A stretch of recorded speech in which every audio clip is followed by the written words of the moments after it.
Whatever. We were not... Welcome to CRFTSHO in production post house. We were not fully prepared as I go under this desk. Go under the desk. This is what live streaming is all about. So now you can't see either one of us. You got a belly here, though. Look at that belly. Yep, we're live. We are live. Hey, everybody. Welcome to the show. We have no idea what's going on. We had... Pepper jam. Yeah, that's like a... Whatever. We had... I was hoping it was actual pepper jam. We had a long discussion we had to have. And it led us down a path of ultimate destruction. Today on the show, we're talking about... It's going to be a short show because I have a meeting I have to get to. We're going to talk about B-roll in some ways. I'm watching Jeff struggle. I'm not struggling yet. It's just, it comes up on kids eating Mexican. Well, my kids like to watch... I'm going to watch this show while we do that show. It's just... My kids like to watch shows about kids eating other people's food. I know, like, it's that's fun. their jam. They did I don't get kids it, but eating I Mexican see snacks. why They had one that do was like kids eating Japanese snacks. And oh, like Japanese Kit Kats? Like the weird ass? Yeah, like the Moki ones. Yeah, the weird ones. Hey, there we are. The weird Look at that. Now I'm back on. Okay, yeah, we're good. there we go. Kind of. We're getting there. I just got to pop up the chat. So anyway, today on the show, we're going to talk about B-roll. Because again, it'll be a short episode. Going to talk about B-roll. And we're just going to show some examples and kind of give some tips and tricks on it. The reason why is I saw this Peter McKinnon video. And I watched it when I was half asleep. Because I just was trying to fall asleep. And Peter does that. I like Peter McKinnon. But it just put me to sleep. And he was talking about B-roll. And it kind of got me thinking... You know, he's talking about for YouTube videos in that kind of capacity, and we're kind of talking about it in a way of more production value, because a lot of times I think B-roll and inserts is overlooked.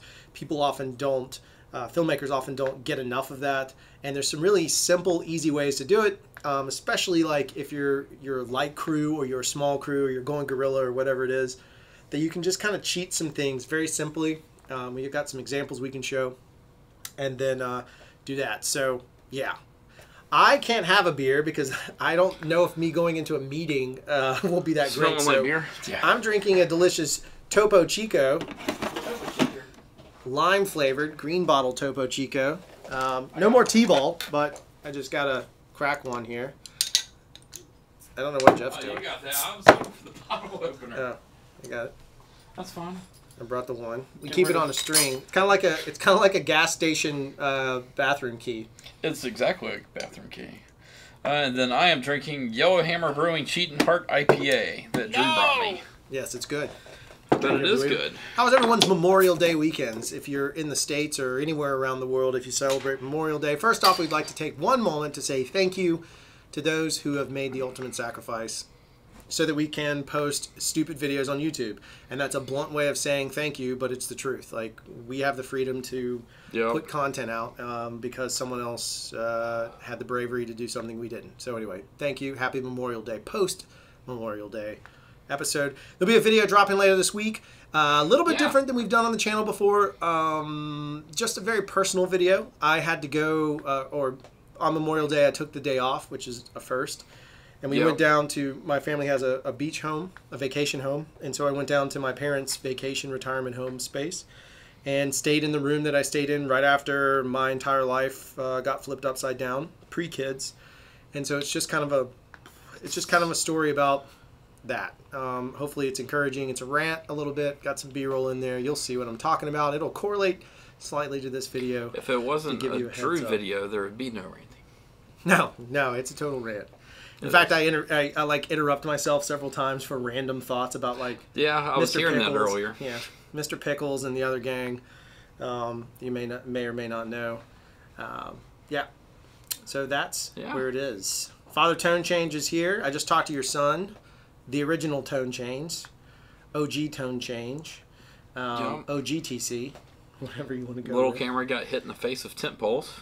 Oh, that sounds delightful. Yeah. That sounds like a great little camping adventure there. Rocket Rooster made it for a live show. All right, Rocket Rooster, welcome. Sorry, it's going to be a short one. Yeah, I mean, it's got to be a little bit shorter. Yeah.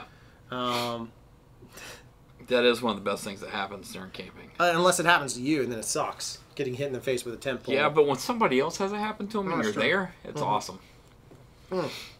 More importantly, little camera, did you get any B-roll of it? Because that would be a perfect segue into our special half-assed topic of the day. No, No. No. Yeah. So, we're going to talk about B-roll. This is a variety. This is not about cameras. You need a camera to get B-roll. True. But it doesn't really matter what camera you're using to get B-roll. Unless you're doing a mental image edit. That's true. I guess. Yep. I even have an example of a spot we did towards the end of this little package here. A little spot we did that was entirely B-roll driven. It was just like drones and B-roll and just random stuff. Sometimes we fancily call that docu-style, but in this case it's just really just a bunch of B-roll. Because I had no idea what was going on. And you'll see some of that stuff. The reason part of it's on our mind is we have been doing a project with the client, and you might have seen us do some testing. So little truth for you guys. We started doing some Facebook live streams on the CRFTSHO Facebook page. Yeah. And we started doing those because we had a client that wanted to do a live stream. It's a very interesting story. It's very risky. And we're all about like challenging and pushing ourselves creatively and a really good narrative. So in this case, there's a prominent figure here in our city who unfortunately was diagnosed with cancer, breast cancer, and she wanted to do something different. So they wanted to originally do a live stream where she just talked basically about having cancer and what her process was. So she's in chemo now. So she had a double mastectomy. She's into chemo and she's going through that.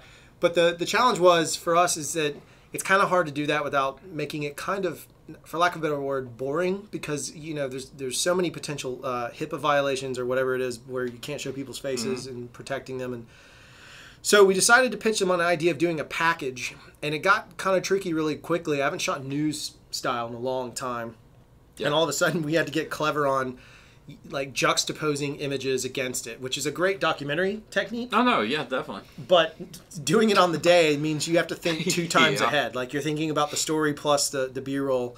Yep. And so we put those out. So we've been testing those. And so what we ended up doing, which we thought was really neat, is we did a live stream where she kicked off. She used to be an anchor, so she's very comfortable on camera, which is a saving grace. She teases the package. We kick to the package, she comes back, answers questions, and it did really well. The first episode went off without a hitch, knock on wood. We're really happy about it, and she did a great job and really kind of inspired a lot of people, which is cool. So that's kind of what inspired this thought and why you might see us more often on Facebook as we are testing various gimmicks. Yeah. Yeah, so if you're not... a lot of testing. Yeah, yeah. But, and we might make something out of it, but the Facebook... If we do Facebook videos, they're not going to be technically driven as much. I think they're going to be more stupid. I think they will definitely not be technical. For the last time, no. That's pretty true right there. Yeah. That's one time where the button worked great. It did. It was timed perfectly if we planned it. I see Ivan Waros is here. Yes. Ivan! What's up, buddy? By the way, some of your footage, I've been seeing some of your stuff, I think on Instagram. I don't remember where I saw it. Maybe Facebook. I don't know. Your stuff looks good, man. You're one of those guys that, like, I can't wait to see what happens with your career because I feel like you're about to pop. I think you're going to land, you're going to end up taking clients from us, which will be a tragedy, but I'll come wash your car. Ivan, you there? You can wash the car, that's fine. Yeah. It's too hot for me to wash cars. About why B-roll is a BS. Yeah. Oh, that's funny because that kind of thinking is going down the exact wrong path. And then Nick is doing the complete... My life is... His whole life is B-roll. I know his life Everybody's life is B-roll. The hard part about it is it's just how you approach it. Like B-roll, the term of it's changed from when it used to exist. Like back in the news days, you didn't want to be the B-roll guy because if you were shooting a news package, and I'm talking about ENG style, like it was like... Cool, a car wreck happened. Go get some B-roll of the dead body so we can get a ratings bump. It was like B-roll had like a negative connotation. I think it's shifted since then. I feel like B-roll on YouTube means something different than it did in the news days. It does. And then documentary B-roll means something different. It's totally different. Film B-roll. I think you can make art out of B-roll and make very beautiful images, especially if you challenge yourself to juxtapose. If you're doing like an interview piece, what is being said with another set of images. That's the kind of stuff I like, where I can listen to some profound thinking or statement, but then visually it's reinforced slightly with something else. And again, the video dropped Wednesday, and you'll see that there's a little section where I'm not just saying that I do this technique, I put my money where my mouth is, which is apparently on my mouth. I was going to make a... I was going to go somewhere else, and I failed. No, you were. I find a lot about story is brought to life through B-roll. That is, I feel like B-roll is the connective tissue. It's the sinew between elements in some cases. It's definitely what connected Hiram's piece. Yep. Ivan, it was you, brother. Yeah. Trust me. You put out some really great stuff, man. I'm stalking you, bro. You Understory, what's up? Actually, Espen's not here, but Espen also puts out some pretty killer stuff. And then, God, I'm not even going to keep going because I forgot the dude's name. That's okay. The Discovery Channel guy that contacted me that's a fan. Oh, yeah. His stuff was killer. Yeah. The HDR reel he had? Yeah. That was gorgeous. Little Camera, B-roll says, Little Camera should be a Russian montage. Yes, that is, if you just go off the deep can end. it be Rocky IV Russian montage? Yeah, it's exactly. If you really want to see the ultimate in what I believe is that it's a Louis Buñuel Dali film, Un Chien Andalou, is nothing but the juxtaposition of images. It's all film school babble. If you want to see that, I feel like that's the ultimate B-roll package. All right, so let's take Baraka. Oh crap, Baraka. That's pretty much. That's the one. Is nothing but B-roll. Yeah, we talk about it all the time. Yeah, Like Baraka's my jam. that. Like I wish someone would pay me to shoot B-roll. Like I wish stock footage was worth something. It's just not worth anything anymore. No, if you hit it right. I still at the want to try and beginning sell of it. some, Yeah. but it's when we have overages. Yeah. I think if you hit it at the beginning, you can make some money off of it. Yeah. Yeah, Baraka's the jam. All right, so let me show you guys this little package doodad we have here. It's a little music bed underneath it. It's just a variety of B-roll from a variety of things. So, yeah.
There you go, pure B-roll. So that last little bit there was nothing but B-roll. I count drones as B-roll. I do. Jeff brought up an interesting point that I think is really relevant. B-roll has such a weird connotation. Like I said, the history of it for some filmmakers, shooters, whatever you want to, cinematographers, DPs, whatever. B-roll sounds very newsy. So one of the things that we jokingly call, and we'll say B-roll to our clients, but in reality, we kind of try and approach looking at those additional shots as if we were second unit.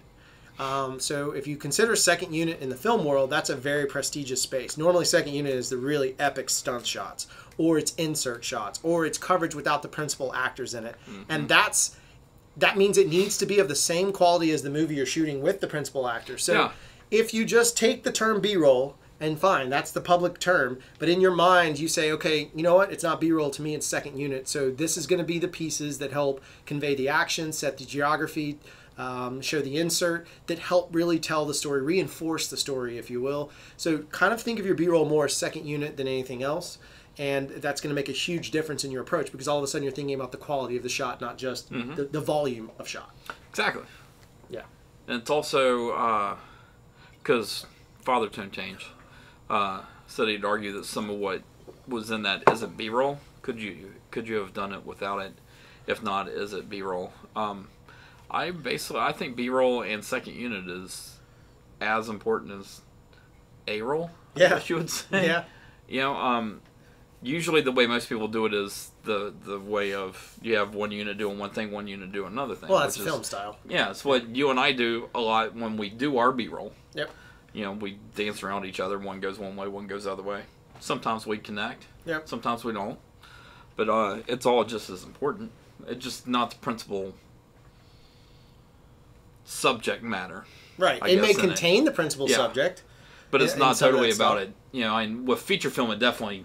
It's Right. when you get rid of your main actors, your A actors, and then you bring in your stand-ins or your doubles or whatever. Yep. You know, or if you're lucky enough that you have cool lead characters that, like the music video one, Yeah. where they will sit in and be their hand double or whatever. You know. Yep. So, what is this? They're talking about a lens. Of course, Yeah. that's what we do here. Is we talk It is. and they talk about they talk amongst themselves. They do, and we do. Yeah. Sometimes you and I just talk to ourselves, and they Yeah. talk to themselves. Yeah, and that's just how it sometimes works. we all connect, It's like sometimes we don't. It's like a dysfunctional family. Yeah. One of the things I was going to do is I've got the clip here. I'll let it play in loop, but we're just going to talk through some of it so you can kind of understand what we mean by second unit as opposed to B-roll and some of the ways in which we got these shots so that you can kind of see that a lot of times it's being clever in the moment. Like, hey, can we go grab the shot over here? It would make cool B-roll, right? It'd make cool second unit. It would make cool storytelling element. You can argue whether or not it's principle or not, but the definition of B-roll the old school way was getting footage that was not necessarily related directly to the principal subject, but was adding value to it. That said, I think in the new language of this, like we were saying, if you consider it more second unit has to imply that they might even use doubles or the principals. Sometimes principals go to second unit. Tom Cruise is always on second unit. Yeah. That's just what he does. So here's some of this stuff, and we'll kind of walk you guys through it. So this stirring shot is just a shot I grabbed. I had the camera there. It was for a different piece, and I grabbed it. Then it became a cinematograph for us. Then it became a cinematograph. This stuff here with our hero, this is the Rad video. You guys have probably seen the Red versus GH5 stuff. I want to pay attention to this beach. So that beach scene and that beach scene are shot at the same time, right? You can kind of tell by the Same light. beach. This beach and this beach are shot different than that kettlebell dropping. When that kettlebell hits the ground, that is shot on the first beach, on that unsunset beach. And I think it's kind of important. I'm going to let it loop and we'll just keep talking. Yeah. I think it's kind of important to consider a lot of these shots in a sequence are not necessarily shot when you think they are. And a part of that goes to the idea that when you're telling the story, it becomes its own B-roll. It may not be B-roll in the moment, but it can become B-roll or second unit in post-production. Yeah. So get as much content as you can, and then it can flip back around. Some of the stuff that we're going to see when it rotates back over here, I'll just relaunch it. Is going to flip back through. So like that stirring is just random stuff. We needed to show inserts of his dad. I didn't want to show photographs, so we did a projector onto the back wall. Him sitting in this tree, you can see when it shows up later on in the video. He's just sitting in a tree. We happened to stop there for lunch and was like, get in the tree, and we grabbed some shots real quickly, really efficiently, and really effectively to help tell a story. Beach shots, again, shooting him out of context. There he is in the tree like I was referring to.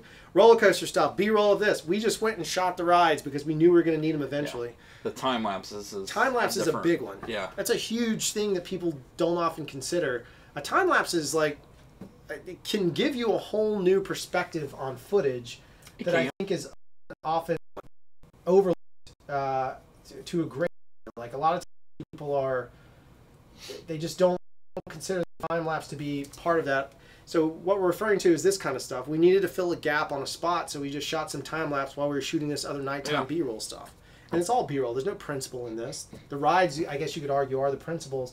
But the point is that because it has this effect, it gave us something new that we could use somewhere else down the road, and we built our own little library. And for this particular client, we built a library of content we can use. You guys have seen this Hiram video. This is the chef video. It was pretty much 90% B-roll, and it's getting clever on how you deal with things. So, for example, you see that shot there of Hewitt. It just doesn't. He doesn't like those kind of things. Sorry, it's going to flip back and forth. But like right here, you'll see the knife. We'll show the plate with it, just some garbage. And then we're like, hey, we need something interesting. We threw a GoPro onto his wrist and shot the knife that way. It's another way of thinking about it. Sometimes like time lapse can be one. Throwing a GoPro onto a random object, because the perspective, don't just do the general GoPro wide angle. Just put it somewhere really weird. Yep. And you generally will end up with a perspective that is tremendously solid down the line, because often people have never seen that sort of effect before. So no, they honestly don't know how to take it, so it feels exciting or new or fresh, or whatever the case may be. This footage here, again, is a music video. You guys have seen this stuff too, but it's basically a music video of nothing but B-roll. Yes, the principal actor. It's a lot of insert. It's a ton of inserts, just random inserts. Like him picking up this guitar pick was a random thing. Yep. I was like, oh, let's do it again, just so I could have it again. But again, it's second unit. It's an insert type shot, which goes to this shot, which again was second unit. Like we were just walking. It was like, oh man, look at that. You're just stealing That's stuff at that point. Not shot at night. Yeah. That's shot in the middle part of the day, and Jeff did a fantastic job grading it to feel nighttime-ish. Here's traditional B-roll. This is the definition of what most people consider B-roll. Yeah. So fine, make it look pretty. Do your best you can to put the sun behind them. Do the whole gimmick to make things look good and shiny. And then we're back into this stuff, which again I consider drone to be B-roll, because it's setting up, it's an establishment shot, it's a second unit shot. You have random pieces. Some of the stuff shot great, some of it shot garbage. You have dogs standing there. It's all in context of what you're trying to say with it. And this particular video for Prairie Wildlife was just get as much footage as you could, and if you can tell a story, great. If not, just give us a cool sizzle reel, which is essentially nothing but second unit B-roll type content. That's all we're doing here. And so some of it's perfect, some of it's perfectly exposed, but again, based on time. Some of it's not. Some of it's garbage. Like that shot looks terrible. Yeah. That's not your fault. That's my fault. But that one was really pretty. Also, you trying to steal stuff. Right. You just grab what you can and put something together. It's more the idea of like constantly looking for another element. So even if you're filming the principal, I'm going to bring us back in.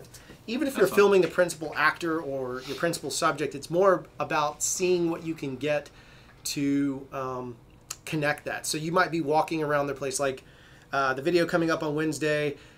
I just wanted to show that this island that I lived on, so it starts to sound, if you get really metaphorical, it starts to sound like a metaphor, but I lived on an island. You did. And it's abandoned. There's not a lot of people there during the winter. It's like a ghost town. And so I just tried to show that with images, and we didn't have a lot of stuff, so I have a shot of some grass just blowing in the wind. It feels kind of empty but full at the same time. It's not one of those. It's the idea of walking around and finding the pieces to help reinforce the narrative that you have. Sometimes, and this is where I'm saying it's really second unit, Jeff and I have gone out and shot second unit pieces that are not related to the subject whatsoever to fill a gap in another piece. We have. And that is the definition of second unit to the extreme, almost like an insert unit.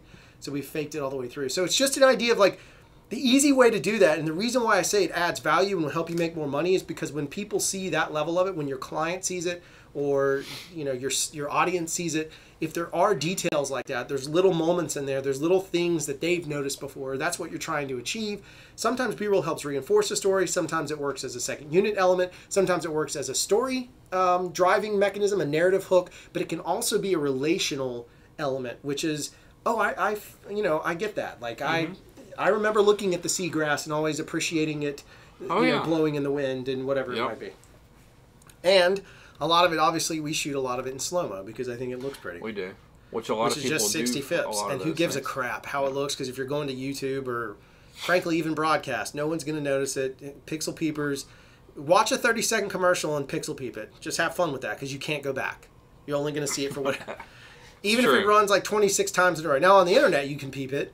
But if it's broadcast, no one can peep it. And if it's in a movie, no one can peep it. Speaking of movies, Solo is a delightfully shot film. Oh, yeah. Bradford Young aced it. Second time I saw it, definitely, like, even more I appreciated it way more the first time. A lot of tungsten soft light in that, too. Anyway, all right, I see some Red Craft shows. One just says, "What up?" from Philip Timothy. Hello, Philip up? Timothy. You get a... No! And then Lindrick Collins is asking, when we getting footage in the Virgin Islands for the secret feature, did you change any of these settings like sharpness or noise reduction for it easier for them to match? Nope. The only thing we did used our Cine D one time, which has got sharpness and noise reduction. Yeah, that's true. But nope. we shot vlog the whole time, the Yep. rest of it, and just exposed properly, which I think got us in a little bit of trouble with them matching wise, because it's very pretty. No. Well, Yeah. they had only there was a whole thing. We got notes because, of course, we wanted to know what they thought, and finally the editor wrote back to the producer that hired us and said, "Hey, I wish there was more of this." And he's like, "What are you talking about? They sent you a terabyte worth of content." And apparently the post house did not send it all over to the editor. And when he got it, he wrote back, "Yeah, I still wish there was more because this is incredible." So he was very happy. I don't know how much will show up in the movie. I'm hoping a good bit. That's what I was told. I hope so too. It'd be kind of fun. It would be kind of fun. It'd be GH5 on a feature film. There you go. But we did, the one thing that we did do is we shot true 24. So we had to shoot 24 straight, 24 frame a second. Not 23.98, but true 24. True 24. And then we shot, we didn't worry about all the stuff. Except for our GoPro shots that we threw in. Yeah, that's true. As additional stuff. That's true. Because we had to. The other side of this is when you're shooting second unit for someone who's not you, if the DP is not there to give you the exact specs, you want to shoot the most simplistic, basic, non-altered footage possible. So that way, if they do use it, they can control as much as they want in post. Otherwise, you're dictating, you end up dictating. It's a careful line. Your job is not to dictate the style of the film. Your job is to capture an image that they can use to basically dictate it for themselves. To basically give them the thickest negative that we can, to where they can pull or push to wherever they want to. They can drive it where they want. Yeah. So basically, because MPEG gas, state what you guys use for proper vlog exposure on it. Not blowing out highlights, not crushing the blacks. Yep. Is the quickest, easiest way to explain. Shooting as much in the middle as humanly possible. Yeah. Give them as much info as we possibly could. Lots of ND changing. Lots under of ND. 79 IREs. Yeah, closest to raw that we could possibly do in MPEG. Just whatever we could get. Using ND like a madman. So we had some times where I wish, to stylize it some, crush it down a little bit. But that's not our job. Exactly. That's what I'm saying. Yeah. Because like one day it was raining, so I had to make sure grabbed all that footage and all that info, and then the But next day it's nice and pretty sunny. Exactly. Yeah. So it became all about balance. I mean, that's the biggest thing. Yeah. Jeff Fagan. Yep. Craft Show Star Wars fan film. I would love to. I just don't know if we ever have time to do it. Are you saying that... I think you and I would take too long trying to make sure that it was exactly canon. Yeah. Especially with a couple of our friends. Like if you haven't seen Solo, if you're not a diehard Star Wars fan, I think Solo is probably not a fun movie. I think if you're it's probably okay. It's a mediocre Star Wars film, I think. Yeah, if you're a diehard Star Wars fan, and I'm talking about diehard in the sense of you watch Rebels, you watch Clone Wars, you don't have to read all the books, but you at least have watched all the motion media content available, then I think Solo is a fantastic Star Wars movie. But it's also a beautiful, different looking... I like it better than Rogue One because I like the look better than Rogue One. I'm not a big fan of the way Rogue One looked, just from a cinematography standpoint. To me, the underground in the first part of the movie, because I don't want to give spoilers away to anybody, the darker settings of the first, I think are absolutely gorgeous. Yeah, because that's his arrival. That's his whole arrival thing. It's just like that creaminess. But the first whole section, I'll talk to you offline about it, because I don't want to spoil it for people that haven't seen it. So... that's it. Like, don't be afraid of the B-roll gimmick. I mean, everyone says and is going to have all these hacks and tips and shit. There's no real hack or tip or trick other than sitting down and looking for thought-provoking images based on what your content has said. So sometimes, like, if you're lucky and you get to do your interview, like if you're doing a docu-piece and you get to do your interview first, then you have some maybe sound bites in your head that you could find some images to kind of juxtapose against. If you can't, try and get really pretty pieces. The one thing I found is a well-framed, delicate shot can go a long way, no matter what it's over, as long as you can make some bullshit up in your head that it makes the story better. Like absolute fact on that. And so I think if you frame shots well and then grade them well, and you know, I'm lucky I have Jeff as a colorist, but when we approach stuff, we can look at those things and know that we can manipulate. You know, like I said, there's that beach stuff where the guy's doing kettlebells. That they shot one day at the beach, and the other stuff where they're looking out into the sunset and it's setting and it's cloudy and there's shafts of light. That's shot on a separate beach on a separate day, but the kettlebell dropping into the sand was actually shot on the depressing looking out into the sunset day. It wasn't shot when we shot the other stuff. But matching them up, and you can pay attention on it because you can see it's reversed. It's like we jumped the 180, but it worked to tell the story. Like I just need a shot of him dropping the kettlebell, so it became internal B-roll, if you will, internal second unit to kind of add to the narrative of that. So the reality is just push yourself. Just push yourself on your shoot to get as much content as you can. That's hard to do when you're shooting on a big format, but you know, make it work. I wish we could show you more of that anamorphic stuff because it was again just more like the Master Prime anamorphic project. Yeah.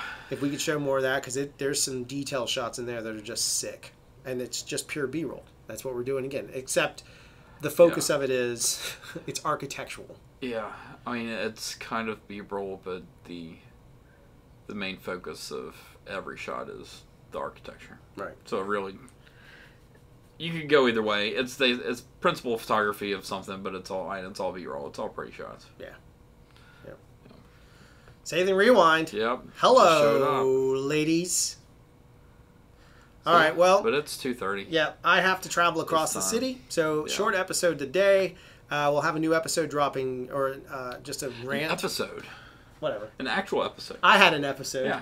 Yeah. You had an episode. Yeah. Watch me have an episode on camera. That'll drop sometime tomorrow. We'll leave the chat ski open so you can talk to Jeff for a few minutes.